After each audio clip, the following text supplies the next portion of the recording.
Another big focus of activity at the port revolves around environmental cleanups from the industrial operations of the past. And as Northwest Now contributor Steve Kiggins tells us, restoring habitat for fish and other wildlife on the tide flats.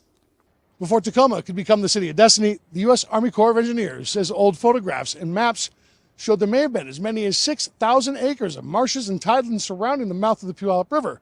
By the 1870s, trains were destined for Tacoma.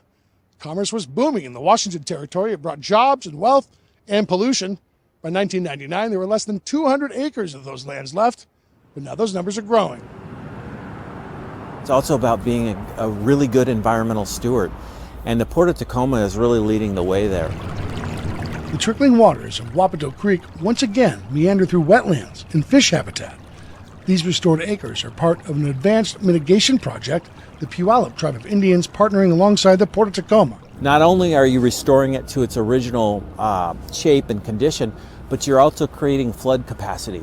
So when we get these crazy, 100-year storms and things like this will fill up like a bathtub and retain flood water that normally would have been on the streets and things like that, and then meter it back out into Commencement Bay. Here, Wapato Creek was once cut down into a roadside ditch. Now there's a bridge where culverts used to keep salmon from returning to spawn. Plus, thousands of new plants join mature trees along the shore. Taking it back to what it used to look like. Back when the port was born in 1918, it started on 240 acres.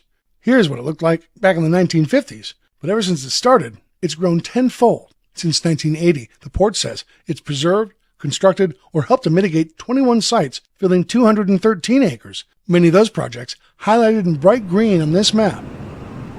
Nearby Place of Circling Waters restores multiple habitats for salmon-bearing Hylebos Creek.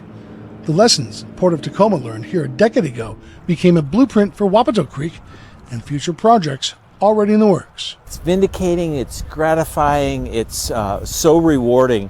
We can model this stuff, we can study this stuff, we can hope that the fish come back, but when you actually see them in the water and you see them jumping, and then you realize that they might be endangered fish that you're really trying to bring back, it's one of the most gratifying things about my job. At Port of Tacoma, Steve Kiggins, Northwest Now.